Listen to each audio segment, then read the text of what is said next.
சென்னையில் அடுக்குமாடி கட்டடத்தின் தடுப்புச் சுவர் இடிந்து விழுந்த விபத்தில் வடமாநில தொழிலாளர் ஒருவர் உயிரிழந்தார்.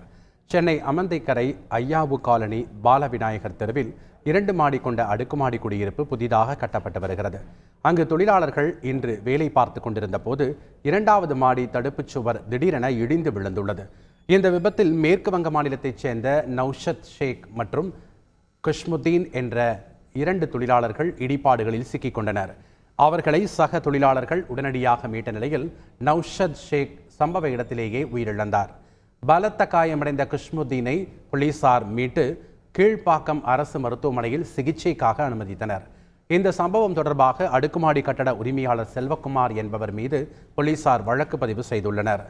சாரம் அமைக்க தடுப்புச் சுவற்றில் துளையிட்ட போது சுவர் அடியோடு பெயர்ந்து விழுந்ததாக நேரில் பார்த்தவர்கள் தெரிவித்தனர். காலையில் மேலே வேலை செஞ்சுருந்தோம். சாரம் போட்டு பழம் போட்டாங்க. பழம் போட்ட உடனே இப்போ செவரு கீழே வந்துச்சு. அதுதான் சத்தம். ஓகே, அங்கே யாரெல்லாம் வேலை பார்த்தாங்க? அதில் இந்தியாவில் தான் வேலை பார்த்தாங்க எல்லாருமே. எத்தனை பேருக்கு அடிபட்டுது? அதில் ஒருத்தருக்கு அடிபட்டுச்சு, ஒருத்தர் கேம்ஸ் கூட்டு போயிடுறாங்க, ஒருத்தர் ஸ்பாட்லேயே காலியாகிடுது.